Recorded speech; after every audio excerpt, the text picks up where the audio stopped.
Hallelujah, hallelujah. ಆ ದೇವರ ಸ್ತೋತ್ರವಾಗಲಿ. ಈ ಒಂದು ಚೆಫನ್ಯ ಗ್ರಂಥದಲ್ಲಿ ಮೊದಲನೇ ಅಧ್ಯಾಯದಾಗ 6ನೇ ವಚನದಿಂದ ಕೆಲವು ವಚನವರೆಗಿನ ವಾಕ್ಯ ಧ್ಯಾನ ಮಾಡರಿ. ಚೆಫನ್ಯ ಗ್ರಂಥ ಮೊದಲನೇ ಅಧ್ಯಾಯದಾಗ 6ನೇ ವಚನದಿಂದ ನಾವು ವಾಕ್ಯ ಧ್ಯಾನ ಮಾಡರಿ. ವಾಕ್ಯ ಧ್ಯಾನ ಮಾಡುವಾಗ ಪ್ರಾರ್ಥನೆ ಮಾಡಿಕೊಂಡು ನಾವು ವಾಕ್ಯ ಧ್ಯಾನ ಮಾಡರಿ. ಕಣ್ಣು ಮುಚ್ಚರಿ, ಪ್ರಾರ್ಥನೆ ಮಾಡರಿ. ಪರಿಶುದ್ಧವಾಗಿರುವ ದೇವರೇ, ನಿಮಗೆ ವಂದನೆಗಳು ತಂದೆ.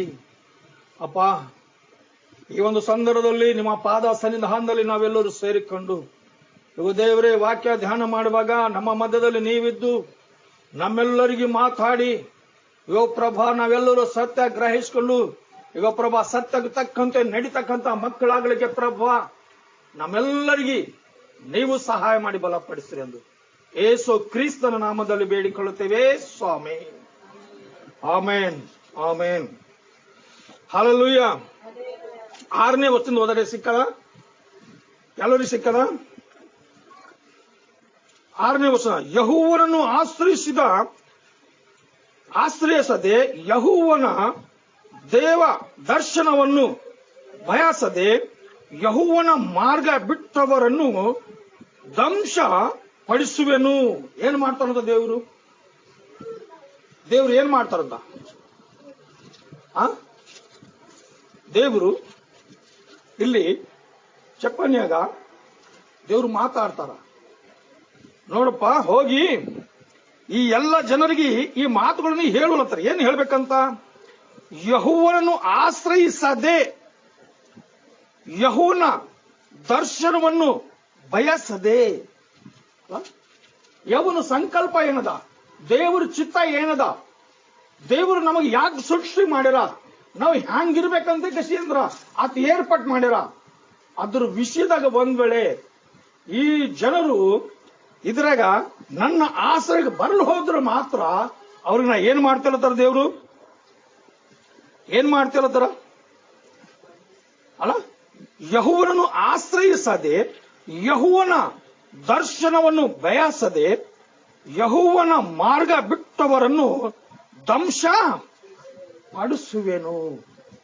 ಅಲ್ಲ, ಇದು ನಮ್ಮ ನಿಮ್ಮ ಜೀವಿತದಲ್ಲಿ ಇಂಥವೇ ಅವೇನು ಅದ್ರ ಕಡೆಯಿಂದ ನಮಗೆ ಸುಖ ಮತ್ತು ಸಂತೋಷ ಮತ್ತು ನಮಗೆ ಸಮಾಧಾನ ಇಲ್ಲಕ್ಕಿಲ್ಲೇನು? ಎಲ್ಲ ಮಾತಿನ ಮಾಡಕ್ಕಾಗಿ ಮಟ್ಲಕ್ಕಾಗಿ ನಮಗೆ ಸುಖ ಅಂಬದು ಕಾಣಲು ಹೊಂಟದ. ಕುಟುಂಬಗಳದಾಗ ಸಮಾಧಾನ ಅಂಬದು ಕಾಣಲು ಹೊಂಟದ. ಒಂದ್ ವೇಳೆ ಆ ಜನರಪ್ಲೇನೆ ನಾವು ಬಿ ಜೀವಿಸ್ತಾ ಇದ್ದೇವೇನು? ಒಂದ್ ವೇಳೆ ಈ ವಿಷಯದಾಗ ನಾವು ಚಿಂತೆ ಮಾಡಿದ್ರೆ ಮಾತ್ರ ನಾವು ನಿಜವಾಗ್ಲೂ ಇದಕ್ಕೆ ನಾವು ಸರಿಪಡಿಸ್ಕೊಳಕ ನಾವು ಇಷ್ಟಪಡ್ಯಾರ. 7ನೇ ವರ್ಷದಾಗ ಏನದ? ಕರ್ತನಾದ ಯೆಹೋವನ ಸನ್ನಿಧಿಯಲ್ಲಿ ಮೌನವಾಗಿರ್ರಿ, ಯೆಹೋವನ ದಿನವು ಸಮೀಪಿಸಿತು, ಯೆಹೋವನ ಯಜ್ಞದ ಔತಣವನ್ನು ಸಿದ್ಧಪಡಿಸಿ ಇದ್ದಿದ್ದಾನೆ, ಕರೆದವರನ್ನು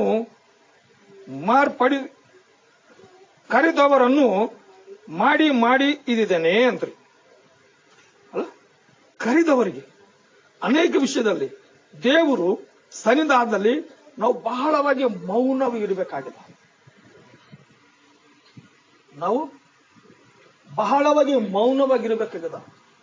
ಅಲ್ಲ, ನಾವು ಬಾಯಿ ತೆರೆದು ನಮ್ಮ ಬಾಯಿಯಿಂದ ಎಂತ ಮಾತುಗಳು ಬರ್ತವೆ ನಮ್ಗೆ ಗೊತ್ತಾಗಲ್ಲ. ನಮ್ಮ ಆಲೋಚನೆಗಳು ಎಂತವು ಬರ್ತಾವ ನಮಗೆ ಗೊತ್ತಾಗಲ್ಲ. ಅಲ್ಲ, ಯಾವಾಗಾದ್ರೂ ನಾವು ದೇವರ ಒಂದು ಸನ್ನಿಧಾನದಲ್ಲಿ ನಾವು ಬರುತ್ತೇವೋ ಅವಾಗ ನಾವು ಬಹಳವಾಗಿ ಮೌನವಾಗಿದ್ದು ದೇವರ ಚಿತ್ತ ಏನಾಗಿದೆ ಎಂಬುದಾಗಿ ನಾವು ತಿಳ್ಕೊಳ್ಳಕ ನಾವು ಪ್ರಯಾಸ ಪಟ್ಟರು ಮಾತ್ರ ಅದ್ರ ನಮಗೆ ಕೆಲವು ವಿಷಯಗಳು ನಮಗೆ ತಿಳಿಲಕ್ಕ ಸಾಧ್ಯದ. ಅದ್ರ ಕಡೆ ಇಲ್ಲಿ ಏನದ ಅಂತ ಅಲ್ಲ, ಯೆಹೋವನ ಯಜ್ಞದ ಔತಣವನ್ನು ಸಿದ್ಧಪಡಿಸಿ ಇದ್ದಿದ್ದೇನೆ ಅಂತ್ರಿ. ಯೆಹೋವನ ಔತಣ ಅಂದ್ರ ನಾವು ಶುಕ್ರವಾರ ದಿನ ಆರಾಧನೆ ಮಾಡಿದ್ವು. ಆರಾಧನೆಗೆ ಬಂದಿರತಕ್ಕಂಥ ಜನರ ಕಡೆಯಿಂದ ಔತಣ ಸಿದ್ಧಪಡಿಸಲ್ಪಟ್ಟಿತ್ತು. ಔತಣ ಸಿದ್ಧಪಡಿಸಲ್ಪಟ್ಟಿತ್ತು ಅಂದ್ರ ಅವರು ಹೊಟ್ಟೆ ತುಂಬ ಊಟ ಮಾಡಬೇಕು, ನಮಗೆ ಆಶೀರ್ವಾದ ಮಾಡಿ ಹೋಗ್ಬೇಕು ಎಂಬ ಸಂಕಲ್ಪಲೆಂದು ಅದು ಔತಣ ಸಿದ್ಧಪಡಿಸಲ್ಪಟ್ಟಿತ್ತು. ಆದ್ರ ಅದು ಶಾರೀರಿಕ ಆಹಾರ ಇತ್ತು, ಇದು ಆತ್ಮಿಕ ಆಹಾರ ಅದ. ಈ ಆತ್ಮದ ಆಹಾರ ನಾವು ಹೊಟ್ಟೆ ತುಂಬ ತಿನ್ನಬೇಕಾದ್ರ ನಿಜವಾಗ್ಲು ಅವಾಗೇ ನಮ್ಮ ಹೊಟ್ಟೆ ತುಂಬದಿಲ್ಲ ಹೋದ್ರೆ ನಮ್ಗ ಅದು ಹೊಟ್ಟಿ ತುಂಬಲಕ್ಕ ಸಾಧ್ಯ ಇಲ್ಲ. ಏನ್ ಸಾಧ್ಯ ಅದ? ಅದನ್ನ 8ನೇ ವರ್ಷದಾಗ ಏನ ಯೆಹೋವನ ಆ ಯಜ್ಞ ದಿನದಲ್ಲಿ ನಾನು ದರ್ಶನ ದೇಶಾಧಿಪತಿಗಳನ್ನು, ರಾಜ್ಯ ವಂಶದವರನ್ನು, ವಿದೇಶಿ ವಸ್ತ್ರಧಾರಿಗಳೆಲ್ಲರನ್ನು ದಂಡಿಸುವೆನು. ಹಸ್ತ ಹಲಹಾರಿ ನುಗ್ಗಿ ಮೋಸ ಹಿಂಸೆಗಳಿಂದ ದೋಚಿದನು ತಮ್ಮ ಒಡೆಯನ ಮನೆಯೊಳಗೆ ತುಂಬಿಸುವವರೆಲ್ಲರನ್ನು ಆ ದಿನದಲ್ಲಿ ದಂಡಿಸುವೆನು. ಏನ್ ಮಾಡ್ತಾರಂತ ದೇವ್ರು? ಅಲ್ಲ, ಯಾಕೆ ಹಿಂಗ್ ಮಾಡ್ತಾರಂತ? ಯಾವಾಗಾದ್ರೂ ನಾವು ದೇವ್ರ ಸಂಕಲ್ಪ ನಾವು ತಿಳ್ಕೊಂಬಲ್ಲೇವೋ ಅವಾಗ. ಈ 7ನೇ ವರ್ಷದಾಗ ಕೊನೆಲೈನ್ದಾಗ ಒಂದು ಮಾತದ. ಏನದಂತ ಇಲ್ಲಿ ಕೊನೆಲೈನ್ದಾಗ? ಅಲ್ಲ, 7ನೇ ವರ್ಷದಾಗ ಏನದ ಕೊನೆಲೈನ್ದಾಗ? ಯೆಹೋವನ ಯಜ್ಞದ ಔತಣವನ್ನು ಸಿದ್ಧಪಡಿಸಿದ್ದೇನೆ. ಅಲ್ಲ ಅಂದ್ರೆ ಯೆಹೋವನ ಮಾತುಗಳು, ದೇವರ ವಾಕ್ಯಗಳು ಸಿದ್ಧಪಡಿಸಿದ್ದೇನೆ. ಈ ವಾಕ್ಯಗಳು ಯಾರಾದ್ರೂ ಕೇಳುತ್ತಾರೋ, ಯಾರಾದ್ರೂ ಅದರ ಪ್ರಕಾರವಾಗಿ ನಡೀತಾರೋ ಅವರೆಲ್ಲರಿಗೆ ವಿಶೇಷವಾಗಿರ್ತಕ್ಕಂಥ ಸಹಾಯ ಬರ್ತದ. ಪ್ರತಿಯೊಬ್ಬೊಬ್ಬರಿಗೆ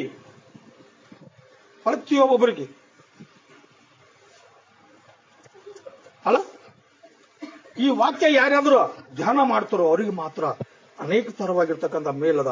ಅದಕ್ಕಂದ್ರೆ 8ನೇ ವರ್ಷನಾಗ ಹೇಳ್ತಕ್ಕಂಥ ಮಾತುಗಳೇನವ? ಅಲ್ಲ, 8ನೇ ವರ್ಷಕ್ಕೆ ಹೇಳ್ತಕ್ಕಂಥ ಮಾತೇನವ? ಯೆಹೋವನ ಆ ಆಜ್ಞಾ ದಿನದಲ್ಲಿ ನಾನು ದೇಶಾಧಿಪತಿಗಳು, ರಾಜ್ಯ ವಂಶದವರನ್ನು ವಿದೇಶಿ ಸ್ಥಳಗಳಿಂದ ದಂಡಿಸುವೆನು. ಹಸ್ತಲ ಹರಿ ನುಗ್ಗಿ ಮೋಸ ಹಿಂಸೆಗಳಿಂದ ದೋಚಿದನ್ನು ಅಂದ್ರಿ. ಏನ್ ಮಾಡ್ತಾರೆ ಈ ಲೋಕದಾಗ? ಹಣ ಸಂಪಾದನೆ ಮಾಡ್ಬೇಕಾದ್ರ ಸುಳ್ಳು ಹೇಳಬೇಕಾಗ್ಯದ, ಜಗಳ ಮಾಡ್ಬೇಕಾಗ್ಯದ, ಮುಖ ತಿರುಗಿಸ್ಕೋಬೇಕಾಗ್ಯದ. ನಮ್ಮವರು ನಿಮ್ಮವರು ದೊಡ್ಡವರು ಸಣ್ಣವರು ಅದು ಏನು ನೋಡಿಕಸಿ ಮರ್ಯಾದೆಯಿಂದ ಮಾತಾಡ್ತಕ್ಕಂಥದ್ದು ಇರೋದಲ್ಲಿ. ಹೆಚ್ಚಿಗಾಗಿ ನಾವು ಹಣ ಸಂಪಾದನೆ ಮಾಡಬೇಕಾದ್ರ ನಾವು ಮುಖ ತಿರುಗಿಸಿಕೊಂಡು ಅಲ್ಲ ದೋಸ್ಕೋಬೇಕಾಗಿದೆ. ಯಾರಾದ್ರೂ ದೋಷಿಕೊಳ್ತಾರೋ ಅವ್ರ ಹಣ ಅನೇಕ ತರವಾದ ರೀತಿಯಲ್ಲಿ ಆ ಹಣ ಏನು ಮಾಡ್ತಾರಂತ ಅವರು ತುಂಬಿ ಮನೆಗಿಡ್ತಾರಂತ. ಅಲ್ಲ, ಅಂತ ಜನರಿಗೆ ದೇವರು ಏನ್ ಮಾಡ್ತಿರತ್ತಾರ? ಅಂತ ಜನರಿಗೆ ದೇವರು ಕೋಪ ಹಿಡಿದ್ರೆ ಏನ್ ಪರಿಸ್ಥಿತಿ ಬರ್ತದ ಅಂತ. 9ನೇ ವರ್ಷಕ್ಕೆ ಏನಂತ? ತಮ್ಮ ಒಡೆಯನ ಮನೆಯೊಳಗೆ ತುಂಬಿಸುವವರೆಲ್ಲರನ್ನು ಆ ದಿನದಲ್ಲಿ ದಂಡಿಸುವೆನು. ಅದೇ ದಿನದಲ್ಲಿ ಮೀನು ಬಾಗಿಲಿಂದ ಕೂಗಾಟ, ಎರಡನೆಯ ಕರಿಯಿಂದ ಗೊಳಾಟ, ಗುಡ್ಡಗಳ ಮೇಲಿಂದು ದಂಡಮ ಎನ್ನುವ ಶಬ್ದ ಅಂದು ದೊಡ್ಡ ಗದ್ದಲವಾಗುವುದು. ಇದು ಯೆಹೋವನ ನುಡಿ. ಏನ್ ಬರ್ತಂತ್ರಿ? ಒಮ್ಮೆಗೆ ದಡಂ ಅಲ್ಲ, ಒಮ್ಮೆಗೆ ದಡಂ ಶಬ್ದಗಳು ಬರ್ತಾವಂತ. ಯಾವುದೋ ಒಂದು ವಾರ್ತೆ ನಾವು ಕೇಳಿದೆ ಅಂದ್ರೆ ಜೀವ ದಾಳಿ ಮಾಡ್ತದೆ. ಯಾವುದೋ ಒಂದು ಅಂಶ ನಾವು ಕೇಳ್ತೇವೆ ಅಂದ್ರೆ ಜೀವ ದಡಲು ಮಾಡ್ತದೆ. ಅಂತ ಶಬ್ದಗಳು ಬರ್ತಾವ. ನಾವು ಜಾಗೃತವಾಗಿರ್ಬೇಕಾಗಿದೆ. ನಾವು ಬಹಳ ಜಾಗೃತವಾಗಿರ್ಬೇಕಾಗಿದೆ. ಅಲ್ಲ, ಒಂದ್ ವೇಳೆ ನಮ್ಮ ಹಂತದ್ದು ದಡಲಮ್ಮ ಒಂದು ಶಬ್ದ ನಾವು ಕೇಳಬಾರ್ದಂದ್ರ ನಾವು ಏನಾಗಿರ್ಬೇಕಾಗ್ಯದ ನಾವು. ಅಲ್ಲ, 11ನೇ ವಚನ. ಒರಳ ಕರಿಯವರು ಕಿರಿಚಿರಿ, ಎಲ್ಲ ಸಕುಹರರು, ಎಲ್ಲ ಸೌಕಾರರು ಹಾಳಾದರು, ಹೊರಬೀಳಿಯವರೆಲ್ಲರೂ ನಾಶವಾದರು. ಆ ಕಾಲದಲ್ಲಿ ನನ್ನ ಅಧಿಪತಿಗಳು ಹಿಡಿದು ಯೆರೂಸಲೇಮಿನೆಲ್ಲ ಹುಡುಕಿ ಬಿಡುವೆನು. ಯೆಹೋವನು ಮೇಲಿನಾಗಲಿ ಕೇಡಿನಾಗಲಿ ಮಾಡೆನೋ ಎಂದು ಮನಸ್ಸಿನೊಳಗೆ ಅಂದುಕೊಳ್ಳುವವರಾಗಿ ಮಾಡಿಯೂ ಮೇಲೆ ಮಂದಾಗಿ ಇರುವ ದ್ರಾಕ್ಷ ರಸಕ್ಕೆ ಸಮಾನರಾದ ಜನರನ್ನು ದಂಡಿಸುವೆನು. ಅನೇಕ ಜನರ ಈ ಅನೇಕ ಜನರದಾಗ ಕೆಲವ ಜನರ ಈ ಕೆಲವ ಜನರ ವಿಷಯದಾಗ ದೇವ್ರು ಏನ್ ಹೇಳ್ತಾರೆ ಇಲ್ಲಿ? ವರಳ ಕರಿಯೋರು ಅರಚೇರಿ ಎಲ್ಲ ಸೌಕರರು ಹಾಳಾದರು. ಇವತ್ತು ಅನೇಕ ಜನರ ದುಡ್ಡುಗಳವ, ಅನೇಕ ಜನರ ಒಂದು ಆಸ್ತಿ ಪಾಸ್ತಿ ಅದ. ಆ ಆಸ್ತಿ ಪಾಸ್ತಿ ಹಾಳಾಗ್ಲಕ್ಕ ಒಂದು ಕ್ಷಣ ಮಾತ್ರ ಸಾಕು, ಒಂದು ಕ್ಷಣ ಇದ್ದು ಮಾತ್ರ ಸಾಕು. ಆ ಏಳು ದುಡ್ಡಿದ್ದರೂ ಬಿ ಅದು ಅನ್ಯಾಯವಾಗಿ ಹೋಗ್ತದ. ಅದು ನಮಗೇನು ಮೇಲು ಮಾಡಲ್ದು, ಅದರಿಂದ ನಮಗೇನು ಒಳ್ಳೇದ್ವಿ ಆಗಲ್ಲ. ಯಾಕಂದ್ರೆ ಗೊತ್ತಾ, ದೋಚ್ಕೊಂಬ ದಂಧೆ ಮಾಡಬಾರ್ದು, ಮೋಸ ಮಾಡ್ತಕ್ಕಂಥ ದಂಧೆ ನಾವು ಮಾಡಬಾರ್ದು ಅಲ್ಲ. ನಾವು ನೀತಿಗೆ ಬಿಟ್ಟು ಎಂದಿಗೂ ಬಿ ನಾವು ಅರ್ಥ ಆಯ್ತಾ ಹೋಗ್ಬಾರ್ದು. ನಮ್ಮ ಆಲೋಚನೆಗಳು ಸರಿಗಿರ್ಬೇಕು, ನಮ್ಮ ಭಯ ಭಕ್ತಿ ಸರಿಗಿರ್ಬೇಕು. ನಾವು ದೇವರಿಗೆ ಹತ್ತುಕೊಂಡು ಒಂದ್ ವೇಳೆ ನಾವು ಕರೆಕ್ಟ್ ಆಗಿ ನಡೆದೇವು ಅಂದ್ರ ಈ ಪರಿಸ್ಥಿತಿ ಎಂದಿಗೂ ಬಿ ನಮಗ ಬರಲ್ದು. ಏನು ಬರ್ತದ? ಬರ್ತದ? ಅದಕ್ಕಂದೆ 12ನೇ ವರ್ಷ ಹೇಳ್ತಲ್ಲ, ಆ ಕಾಲದಲ್ಲಿ ನಾನು ಅಧಿಪತಿಗಳನ್ನು ಹಿಡಿದು ಯೆರೂಸಲೇಮಿನ ಹುಡುಕಿ ಬಿಡುವೆನು ಅಲ್ಲ. ಯೆರೂಸಲೇಮಿನಲ್ಲಿರ್ತಕ್ಕಂಥ ಅನೇಕ ಜನರು ಅಂತರು ಹರ ಅಂತ ಜನರಿಗೆಲ್ಲರಿಗೆ ನಾನು ಏನ್ ಮಾಡ್ತೀವಿ ಹೇಳ್ತಾರ? ಹುಡುಕ್ತೇನೆ ಹೇಳ್ತಾರ. ಮತ್ತೇನ್ ಹೇಳ್ತಾರ? ಯೆಹೋವನು ಮೇಲನಾಗಲಿ ಕೇಡನಾಗಲಿ ಮಾಡೆನು ಎಂದು ಮನಸ್ಸಿನೊಳಗೆ ಅಂದುಕೊಳ್ಳುವವರಿಗೆ ಅಲ್ಲ. ಹಿಂಗ್ ಮಾಡ್ತಾರ ದೇವ್ರು? ಮಾಡಲ್ರು. ಯಾಕೆ ಮಾಡ್ತಾರ ಹಂಗ? ಅರೆ ಹಂಗ ಮಾಡ್ಬೇಕಾದ್ರೆ ನಮ್ಗೆ ಯಾಕೆ ಸೃಷ್ಟಿ ಮಾಡ್ಯಾರ? ನಮ್ಮ ಆಲೋಚನೆಗಳಿಗೆ ಗೊತ್ತಾ, ನಂಬಲ್ಲಿ ನಿಂಬಲ್ಲಿ ಅನೇಕ ಜನರ ಬಲ್ಲಿ ಈ ಬರಬಹುದು. ಅದಕ್ಕ ಅಂತ ಸವಾಲುಗಳು ಬಂದ್ರೆ ಅದಕ್ಕೆ ಜವಾಬುಗಳು ಎಲ್ಲಿ ಬಿ ಸಿಗಲ್ಲ. ಅದಕ್ಕೆ ಜವಾಬು ನೀವು ದೇವರ ಸನ್ನಿಧಾನದಲ್ಲಿ ಸತ್ಯವೇದ ನೀವು ಕೈದಾಗ ಹಿಡಿದು ಓದ್ರು ಮಾತ್ರ ಅದು ನಿಮ್ಗ ತಿಳ್ಕೊಳ್ಳಕ್ಕ ಗ್ರಹಿಸ್ಲಕ್ಕ ಸಾಧ್ಯ ಅದ. ಇವತ್ತು ಅನೇಕ ಜನರಿಗೆ ಅಸಾಧ್ಯ ಅದ. ಯಾಕೋ ಗೊತ್ತಾ? ಆ ಸತ್ಯದಾಗ ಸತ್ಯ ಹುಡುಗರು ಸಿಗಲ್ಲ. ಸತ್ಯದಾಗ ಸತ್ಯ ಹುಡುಗರಿಗೆ ಸತ್ಯ ಸಿಗುತ್ತದ. ಆ ಸತ್ಯ ನಿಮಗ ರಕ್ಷಿಸಲ್ಪಡ್ತದ. ಆ ಸತ್ಯ ನಿಮಗ ಕಾಪಾಡಲ್ಪಡ್ತದ. ಆ ಸತ್ಯನ ನಿಮಗ ನೀತಿ ಮಾರ್ಗದಲ್ಲಿ ನಡೆಸಲ್ಪಡ್ತದ. ಏನ್ ಪಡಲ್ಲ? ಮತ್ತೇನಂತ 13 ಅವರ ಆಸ್ತಿಯು ಸೂರವಾಗುವುದು, ಅವರ ಮನೆಗಳು ಹಾಳಾಗುವವು, ಅವರು ಮನೆಗಳನ್ನು ಕಟ್ಟಿಕೊಂಡರು, ಅವೆಗಳಲ್ಲಿ ವಾಸಿಸರು ಅಂತ. ಏನ್ ಮಾಡ್ತಾರಂತ? ಇದು ಯಾಕೆ ಹೇಳ್ತಾರ ದೇವರು?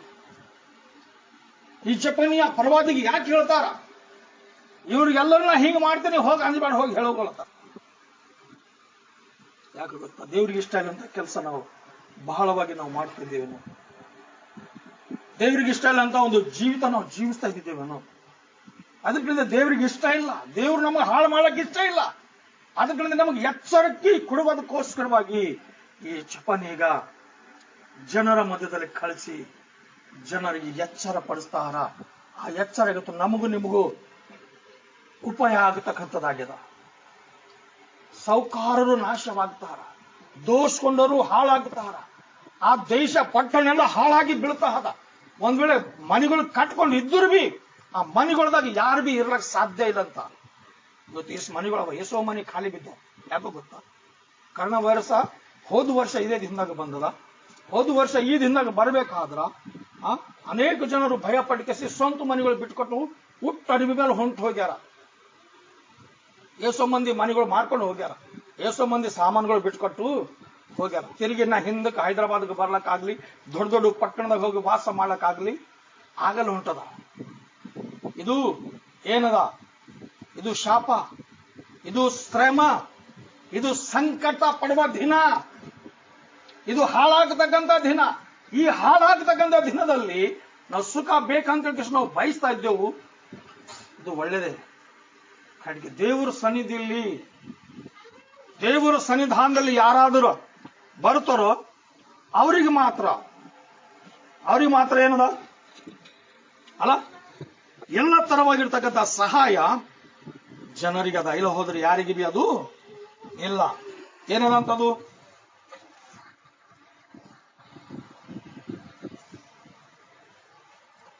ಏನದಂತ 14ನೇ ವರ್ಷದಾಗ ಹೋದ್ರಿ.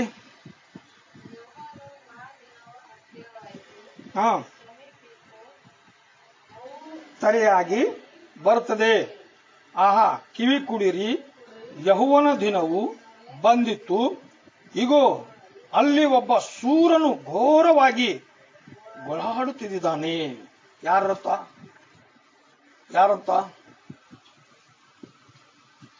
ಒಬ್ಬ ಶೂರನು ಬಹಳ ಘೋರವಾಗಿ ಗೋಳಾಡುತ್ತಾ ಇದ್ದಾನೆ. ಎದುರು ವಿಷಯದಾಗ ಗೋಳಾಟಗಳು ನಡ್ತಾ ಬಂದ್ರ ನಮ್ಮ ಪರಿಸ್ಥಿತಿ ಸರಿಗಿಲ್ಲ. ಮುಂದೆ ಬರ್ತಕ್ಕಂಥ ದಿನಮಾನಗಳು ನಮ್ಗ ಭಯಂಕರವಾಗ್ಯವ. ಈ ಭಯಂಕರವಾಗಿರ್ತಕ್ಕಂಥ ಪರಿಸ್ಥಿತಿಯನ್ನು ಬಿಡುಗಡೆ ಮಾಡ್ಲಕ್ಕ ಯಾರಿಂದ ಉಂಟಾಗಲ್ಲ, ಎಲ್ಲರಿಗೆ ಅಸಾಧ್ಯ ಅದ. ಕಡೆಗೆ ದೇವರು ಹೇಳ್ತಾರ,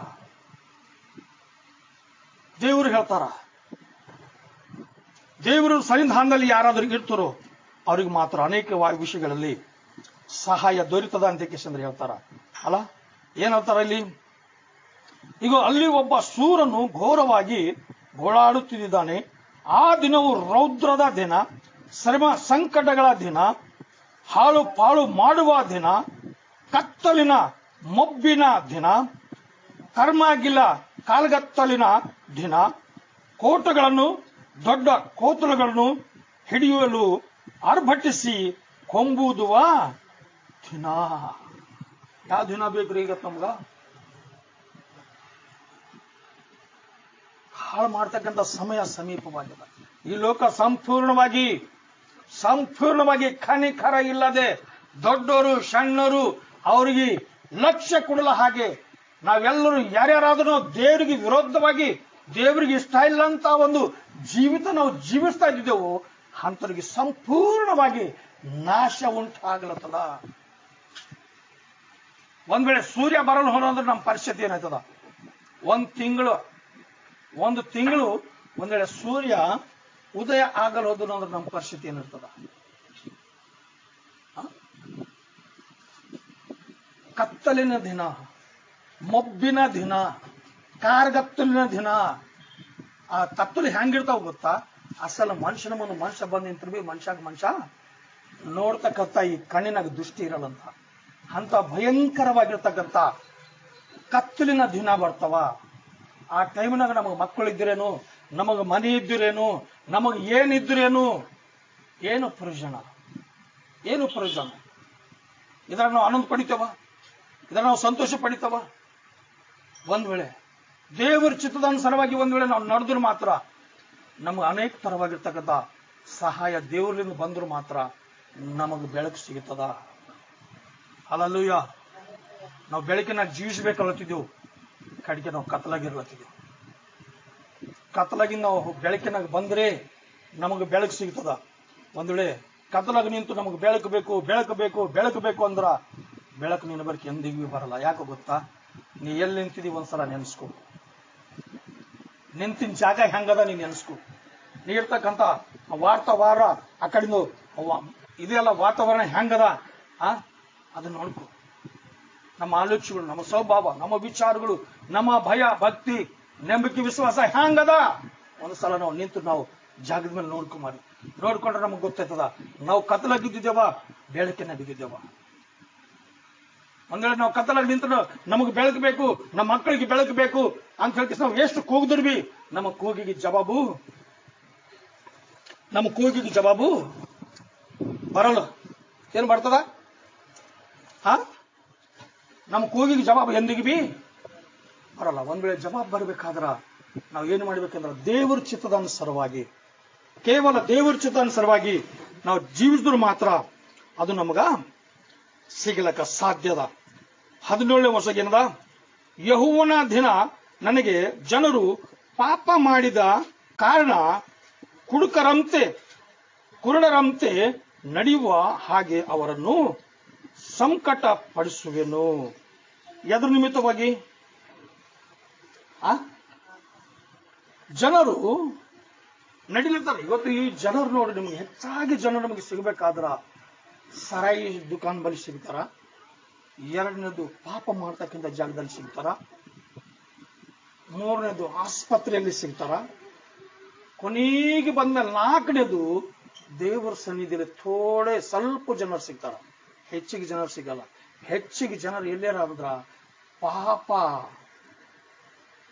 ಅಲ್ಲ, ಪಾಪದಾಗ ಸಂಪೂರ್ಣವಾಗಿ ಜೀವಿಸ್ಲಿಕ್ಕೆ ಇಷ್ಟಪಡ್ತಕ್ಕಂಥ ಜನರ ಪರಿಸ್ಥಿತಿ ಹೆಂಗದಂತಿದ್ದು 17ರಾಗ, ಯೆಹೋವನ ದಿನ ನನಗೆ ಜನರ ಪಾಪ ಮಾಡಿದ ಕಾರಣ ಕುಡುಕರಂತೆ ನಡೆಯುವ ಹಾಗೆ ಅವರನ್ನು ಸಂಕಟ ಪಡಿಸುವೆನು. ಅವರ ರಕ್ತವು ತೋಳಿನಂತೆ ಚಿಲ್ಲಿ ಹೋಗುವುದು, ಅವರ ಮಾಂಸವು ಮಲದ ಹಾಗೆ ಬಿದ್ದಿರುವುದು.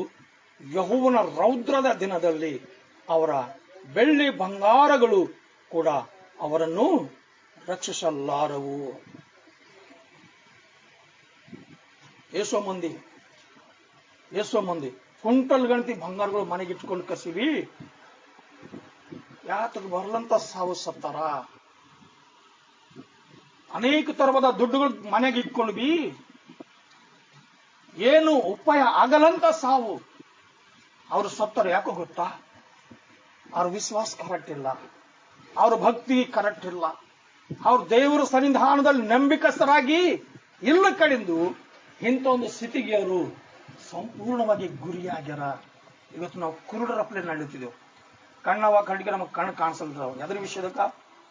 ಸತ್ಯ ನಾವು ಗ್ರಹಿಸಲು ಹೊಂಟಿದ್ದೆವು, ಸತ್ಯ ನಾವು ತಿಳ್ಕೊಂಬ ಹೊಂಟಿದ್ದೆವು, ಸತ್ಯದಾಗ ನಾವು ನಿಲ್ಲಲು ಹೊಂಟಿದ್ದೆವು. ಸತ್ಯದಾಗ ಯಾವಾಗಾದ್ರೂ ನಾವು ನಿಲ್ಲುತ್ತೇವೋ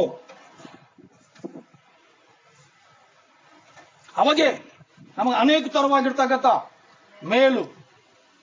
ಇಲ್ಲ ಹೋದ್ರೆ ನಮ್ಮ ಜೀವಿತ ಬದಲಾಯಿಸ್ಲಿಕ್ಕೆ ಸಾಧ್ಯ ಇಲ್ಲ. ನಮ್ಮ ಜೀವಿತ ಹಾಳು ಮಾಡ್ಕೊಂಬೋದು ಯಾರು ಇಲ್ಲ. ನಮ್ಮ ಜೀವಿತ ಹಾಳು ಮಾಡ್ಕೊಂಬೋದು ಕೇವಲ ನಾವೇ. ಯಾರು ಹಾಳು ಮಾಡ್ಕೊಳತ್ತಾರ? ಯಾರ ಬಂದು ನಿಮ್ ಜೀವಿತ ಹಾಳು ಮಾಡ್ಕೊಳತ್ತಾರ? ನಮ್ಮ ಜೀವಿತ ನಾವೇ ಹಾಳು ಮಾಡ್ಕೊಳ್ತೇವೆ. ನಮ್ಮ ರಕ್ಷಣೆಗೆ ನಾವು ಅಲ್ಲ ಯೋಗ್ಯರಾಗ್ಲತ್ತಿಲ್ಲ. ನಮಗ್ ಬೇಕಾಗಿರ್ತಕ್ಕಂಥ ಸಮಾಧಾನ ನಾವು ಪಡ್ಕೊಳಕ್ಕ ನಾವು ಯೋಗ್ಯರಾಗ್ಲತ್ತಿಲ್ಲ. ಯಾಕೋ ಗೊತ್ತಾ? ಅಲ್ಲ, ಆದ್ರೆ ನಾವು ಹತ್ಕೊಂಡಿಲ್ಲ. ಅದಕ್ಕೆ ಈ ಲೋಕದಾಗ ಇರ್ತಕ್ಕಂಥ ಅನೇಕ ಜನರಿಗೆ ಆಸ್ತಿ ಪಾಸ್ತಿ ಮೇಲೆ ಎಷ್ಟೋ ಗರ್ವಾದ, ಎಷ್ಟೋ ಹೆಮ್ಮೆ ಅದ, ಎಷ್ಟೋ ಅವ್ರು ಅನ್ಕೋತಾರ ನಮ್ಮಲ್ಲಿ ದುಡ್ಡದ, ನಾವೆಲ್ಲ ಖರೀದಿ ಮಾಡ್ತೇವೆ. ನಿಮ್ಮ ದುಡ್ಡು ನಿಮ್ಗೆ ಏನು ಕೆಲ್ಸಕ್ಕೆ ಬರಲ್ಲ ಅಲ್ಲ. ನಿಮ್ ಭಕ್ತಿ ಕೆಲ್ಸಕ್ಕೆ ಬರ್ತದ, ನಿಮ್ಮ ಭಯ ನಿಮ್ ಕೆಲ್ಸಕ್ಕೆ ಬರ್ತದ, ನಿಮ್ ಕಣ್ಣೀರು, ನಿಮ್ಮ ಗೋಳಾಟ ನಿಮ್ ಕೆಲ್ಸಕ್ಕೆ ಬರ್ತದ, ನಿಮ್ಮ ವಿಧೇಯತೆ ನಿಮ್ ಕೆಲ್ಸಕ್ಕೆ ಬರ್ತದ, ನಿಮ್ಗೆ ರಕ್ಷಿಸ್ತದ. ಒಂದ್ ವೇಳೆ ನಮ್ಮಲ್ಲಿ ದುಡ್ಡದ, ನಮ್ಮಲ್ಲಿ ಆಸ್ತಿ ಪಾಸ್ತಿ ಅದ ಅಂದ್ರ ಅದು ನಿಮಗೆ ಯಾವುದು ಮೇಲು ಮಾಡೋದು ಅಲ್ಲ. ಅದಕ್ಕೆ ಈ ಒಂದು ವಿಷಯದಲ್ಲಿ 18ನೇ ವರ್ಷದಾಗ ಏನ್ ಹೇಳ್ತದೆ ಇಲ್ಲಿ? ಯೆಹೋವನ ರೌದ್ರದ ದಿನದಲ್ಲಿ ಅವರ ಬೆಳ್ಳಿ ಬಂಗಾರಗಳು ಕೂಡ ಅವರನ್ನು ರಕ್ಷಿಸಲಾರವು. ಆತನ ರೋಷ ಅಗ್ನಿಯು ದೇಶವನ್ನೆಲ್ಲ ನುಂಗಿ ಬಿಡುವುದು. ಆತನ ದೇಶ ನಿವಾಸಿಗಳೆಲ್ಲರನ್ನು ಕೊನೆಗಾಣಿಸುವನು. ಅದು ಘೋರವಾಗಿ ನಿರ್ಮಾಲ ಮಾಡುವನು.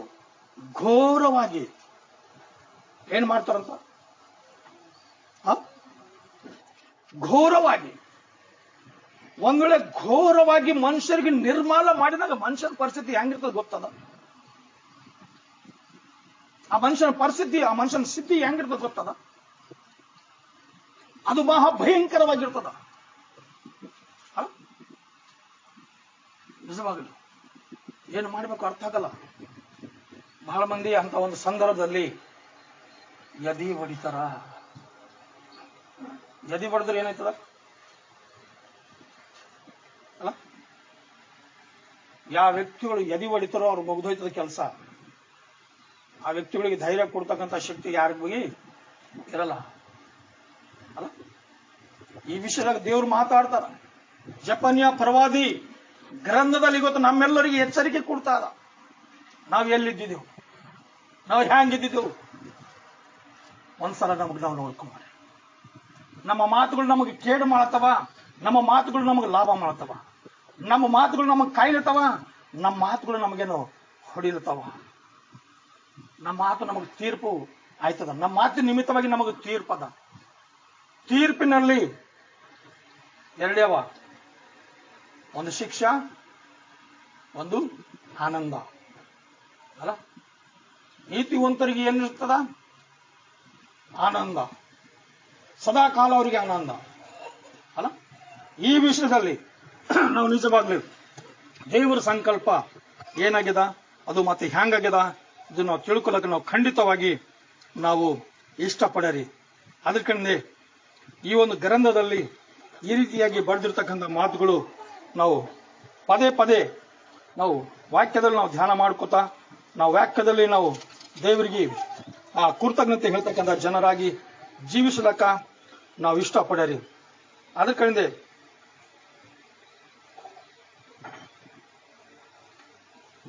ಈ ಶಿಕ್ಷೆ ಅನುಭವಿಸಿರ್ತಕ್ಕಂಥ ಜನರ ಬಳಿ ಕೆಲವ ಜನರು ಹ್ಯಾಂಗಾರ ಅಂತ ಚಪ್ಪನೆಯದಾಗ 3ನೇ ಅಧ್ಯಾಯದಾಗ 9ನೇ ವರ್ಷದಾಗ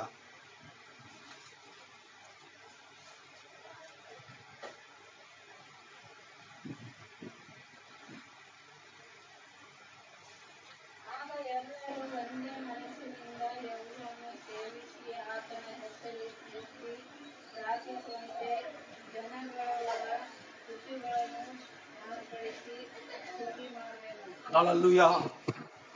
ಇವತ್ತು ನಮಗೂ ನಿಮಗೂ ಶುದ್ಧ ಮಾಡಬೇಕಾದ್ರ ನಮಗೂ ನಿಮಗೂ ಮಾರ್ಪಡಬೇಕಾಗ್ಯದ. ನಮ್ಮೊಳಗ ನಿಮ್ಮೊಳಗ ಬದಲಾವಣೆ ಬೇಕಾಗ್ಯದ. ನಮಗೂ ನಿಮಗೂ ತಗ್ಗಿಸ್ಕೊಂಬಂತ ಒಂದು ಸ್ಥಿತಿ ಬೇಕಾಗ್ಯದ ಅಲ್ಲ. ಎಲ್ಲರಿಗೂ ತಗ್ಗಿಸ್ಕೊಂಬಂತ ಸ್ಥಿತಿ ಬೇಕಾಗ್ಯದ. ಯಾಕೆ ಗೊತ್ತಾ, ಒಂದು ಊರಲ್ಲಿ ಯೇಸು ಸ್ವಾಮಿ ಫೋಟೋ ಕೆಳಗೆ ಬಿಟ್ಟು ಅದಕ್ಕೆ ತುಳಿದು ಒರೆಸಿ ನುಕ್ಕೆ ಕೆಳ. ಯಾವಾಗಾದ್ರ ಹೆಣ್ಮಗಳು ಹಂಗೆ ಮಾಡ್ಯಾಳು, ಅವ್ರ ಕುಟುಂಬದಾಗ ಭಯಂಕರವಾಗಿರ್ತಕ್ಕಂಥ ಒಂದು ಕೇಡಿ ಜರುಗ್ಯದ.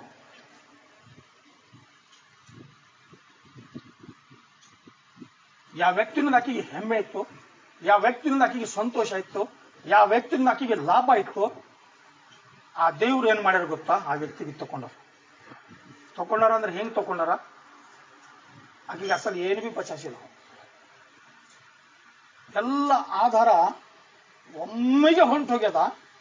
ತಿರುಗಿ ಆಕಿನ ಬಳಿ ಈಗ ಏನು ಬಿ ಇಲ್ಲ. ಆ ಹೆಣ್ಮಗಳಿಗೆ ಪರಿಸ್ಥಿತಿ ಆಕಿನ ನೋಡಿದ್ರೆ ತೋಲ್ ಖರಾಬ್ ಅದ ಗೊತ್ತದ. ಇವತ್ತು ಯೇಸು ಸ್ವಾಮಿ ಫೋಟೋ ಬಿ ಅದ ಅಂತಂದ್ರ ಆ ಫೋಟೋಗೆ ತಿರಸ್ಕಾರ ಮಾಡಿದ್ರು ಬಿ, ಆ ದೇವರಿಗೆ ಅವಮಾನ ಪಡಿಸಿದ್ರು ಬಿ ಶಿಕ್ಷೆ ತಪ್ಪದು. ಯಾವಾಗಾದ್ರೂ ಕಳ್ಕೊಂಡಳು ಅವಾಗ ಆಕೆಗೆ ನೆನಪು ಹೊಂಟದ, ನಾ ಇದು ಯಾಕೆ ಮಾಡ್ದ, ನಾ ಎಲ್ಲ ಮಾಡಣಿದ್ ಕಡೆಗೆ ನಾ ಹಿಂಗ ಮಾಡಣಿದ್ದಿಲ್ಲ ಅಲ್ಲ. ನೋಡ್ಲಾಗ ಪೇಪರ್ ಅದ, ನೋಡ್ಲಾಗ ಮೂರ್ತಿನಿ ಅದ, ಕಡ್ಗೆ ಜೀವವುಳ್ಳ ದೇವ್ರಿಗೆ ಅವಮಾನ ಪಡಿಸಿದ್ರು.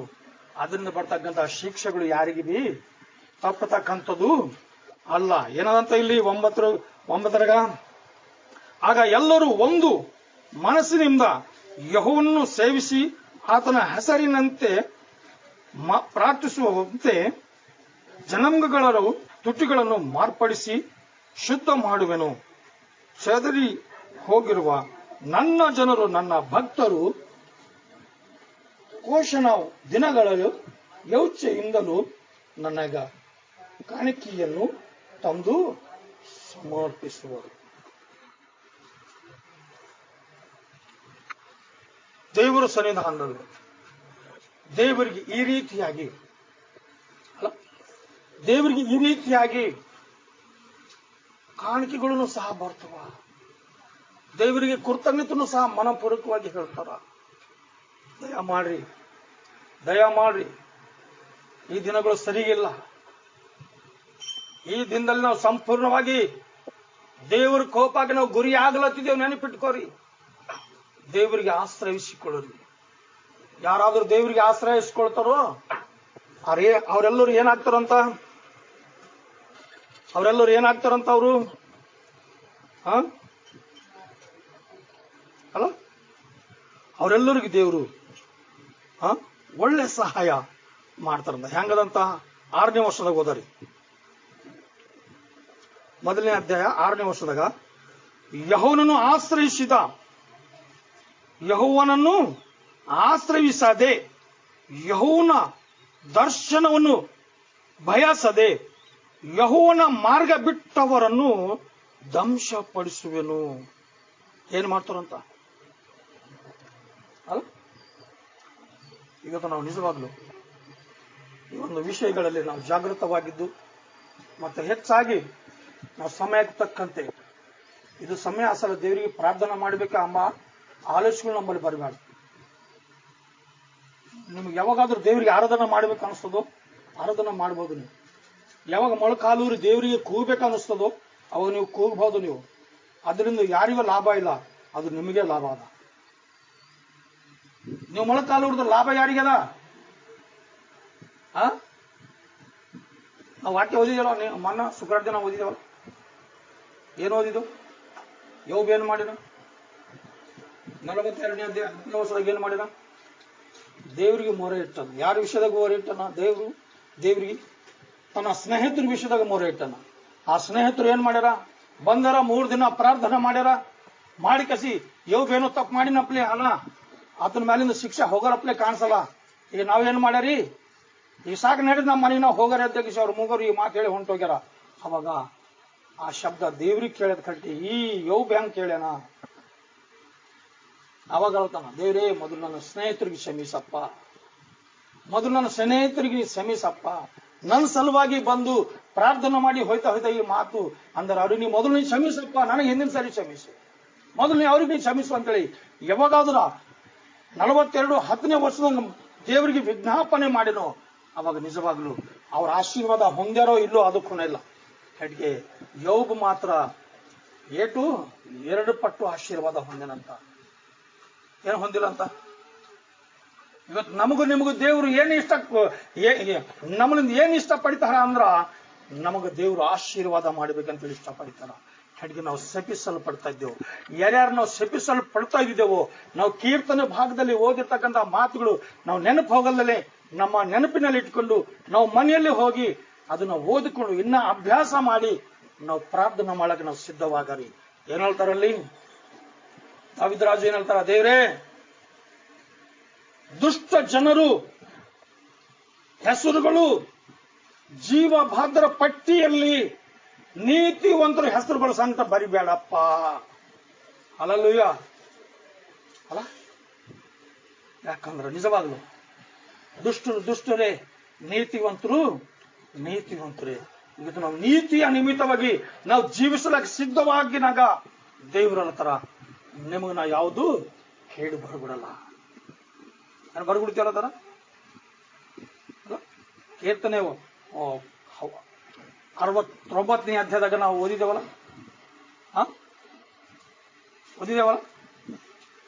ನಿಜವಾಗ್ಲು ಆ ವಾಕ್ಯಕ್ಕೆ ಈ ವಾಕ್ಯಕ್ಕೆ ನಾವು ಎಷ್ಟು ಬಲ್ಲಿ ಬಂದಿವಲ್ಲ. ಇವತ್ತು ನಮಗೆ ಬೇಕಾಗಿರ್ತಕ್ಕಂಥ ಅಂಶದಾಗ ದೇವರು ಮಾತಾಡ್ತಾರಲ್ಲ. ನಮಗ್ ಬೇಕಾಗಿರೋ ಮಾತಾಡ್ತಾರ, ನಮಗ್ ಬೇಕಾಗಲು ಮಾತಾಡ್ತಾರ ದೇವ್ರಿಗೆ ಗೊತ್ತಾ. ಕೇವಲ ನಮ್ಗೆ ಬೇಕಾಗಿರ್ತಕ್ಕಂಥ ಮಾತುಗಳೇ ಆಡತಾರ. ಅಲ್ಲಿ ಅನೇಕ ಜನರು ದೇವರಿಗೆ ವಿರೋಧವಾಗಿ ನಡೆದಾರ. ಅಲ್ಲಿ ಒಬ್ಬ ನೀತಿವಂತಗೆ ಅವಮಾನ ಪಡಿಸುತ್ತಾರ. ಆ ವ್ಯಕ್ತಿಯ ರತನ ದೇವ್ರೇ, ಭಕ್ತರ ಹೆಸರಿನ ಸಂಕಟ ಅವ್ರ ಹೆಸರು ಕಲಿಸ್ಬೇಡ. ಕಲಿಲಕ್ ಸಾಧ್ಯನೇ ಇಲ್ಲ. ಏನ್ ಸಾಧ್ಯ ಅದ ಅಲ್ಲ. ಅದಕ್ಕಿಂತ ನಾವು ಈ ರೀತಿಯಾಗಿ ನಾವು ಜೀವಿಸಿದಾಗ ನಾವು ಎಂದಿಗೂ ಬಿ ಇಷ್ಟಪಡಬಾರ್ದು. ಏನಾಗ್ಯದಂತ 7ನೇ ವರ್ಷದಾಗ ಕರ್ತನಾದ ಯೆಹೋವನ ಸನ್ನಿಧಿಯಲ್ಲಿ ಮೌನವಾಗಿರಿ, ಯೆಹೋವನ ದಿನವು ಸಮೀಪಿಸಿತು. ಅಲ್ಲ, ಯಾವ ದಿನ ಸಮೀಪಿಸಿದ ಅಂತ? ಯಾವ ದಿನ ಸಮೀಪಿಸದ? ಯೆಹೋವನ ದಿನ ಸಮೀಪಿಸಿದ. ಯಾಕಂದ್ರೆ ಯೆಹೋವನ ದಿನ ನ್ಯಾಯ ತೀರ್ಪಿಗೆ ಬಲ್ಲಿಯಾಗಿರ್ತಕ್ಕಂಥ ಇದಕ್ಕಾದ ಈ ಓದಿರ್ತಕ್ಕಂಥ ವಾಕ್ಯ ದೇವರು ನಮ್ಮೆಲ್ಲರಿಗೆ ಆಶೀರ್ವಾದ ಮಾಡಲಿ. ಚಿಕ್ಕದಾಗಿ ನಾವು ಪ್ರಾರ್ಥನೆ ಮಾಡಿ ಮುಕ್ತ ಮಾಡ್ಕೊಂಬಾರಿ. ಪ್ರಾರ್ಥನೆ ಮಾಡಿರಿ. ಎಲ್ಲರೂ ಕಣ್ಮುಚ್ಚರಿ, ಪ್ರಾರ್ಥನೆ ಮಾಡಿರಿ. ಪರಿಶುದ್ಧನು ಮಹೋನ್ನತನು ಪರಕರಿಮೆಯಾಗಿರುವ ದೇವರೇ, ನಿಮ್ಮ ಘನವುಳ ನಾಮಕ್ಕೆ ಸ್ತೋತ್ರವಾಗಲಿ ಅಪ್ಪ. ಹೌದು ತಂದೆ, ನಮ್ಮೆಲ್ಲರಿಗೆ ಪ್ರಭಾ ಈ ದಿನದಲ್ಲಿ ಸ್ವಾಮಿ ಕೀರ್ತನೆ ಭಾಗದಲ್ಲಿ ಪ್ರಭಾ ಹಾಡಿರ್ತಕ್ಕಂಥ ಮಾತುಗಳಿಗಾಗಿ ಸ್ತೋತ್ರ ಮಾಡ್ತೇವೆ ತಂದೆ. ಈಗ ಪ್ರಭಾ ಚಪನಿಯ ಆಯಾ ಗ್ರಂಥದಲ್ಲಿ ಪ್ರಭಾ ಹಾಡಿರ್ತಕ್ಕಂಥ ಅನೇಕ ಮಾತುಗಳು ಪ್ರಭಾ ನಮಗೆ ನೀವು ಆಡಿರಿ ಎಂಬುದಾಗಿ ಪ್ರಭಾ ಅಯ್ಯ ನಾವು ನಂಬಿಕೊಂಡು ಸ್ವಾಮಿ ನಮಗೆ ನಾವು ತಗ್ಗಿಸಿಕೊಂಡು ಜೀವಿಸಲಿಕ್ಕೆ ಪ್ರಭಾ ಅಯ್ಯ ಇಲ್ಲಿ ಕೂಡಿರ್ತಕ್ಕಂಥ ಕೇಳಿರ್ತಕ್ಕಂಥ ಎಲ್ಲ ಜನರಿಗೆ ಈಗ ಪ್ರಭಾ ತಿರುಗಿ ಸ್ವಾಮಿ ಈ ಒಂದು ಪ್ರಭಾ ಫೋನಿನ ಮೂಲಕವಾಗಿ ಹೋಗ್ತಕ್ಕಂಥ ಕೇಳ್ತಕ್ಕಂಥ ಎಲ್ಲಾ ಮಾತುಗಳು ಎಲ್ಲಾ ಜನರಿಗೆ ಒಳ್ಳೆ ಬದಲಾವಣೆ ಪ್ರಭಾ ಅವರೊಳಗೆ ತಗ್ಗಿಸುವ ಭಾಗ್ಯತೆ ಈಗ ಪ್ರಭಾ ನಿಮ್ಮ ಸನ್ನಿಧಿ ಪ್ರಾರ್ಥನಾ ಜೀವಿತ ನಿಮಿತ್ತವಾಗಿ ಅವರ ಕುಟುಂಬಗಳಿಗೆ ಬದಲಾಯಿಸಿ ಎಲ್ಲರೂ ರಕ್ಷಣೆ ಹೊಂದುವಂತ ಒಳ್ಳೆ ಭಾಗ್ಯತೆ ನೀವು ಕೊಡ್ತೀರಿ ಎಂದು ಯೇಸು ಕ್ರಿಸ್ತನ ನಾಮದಲ್ಲಿ ಬೇಡಿಕೊಳ್ಳುತ್ತೇವೆ ಸ್ವಾಮಿ. ಆಮೇನ್, ಆಮೇನ್. Hallelujah, hallelujah.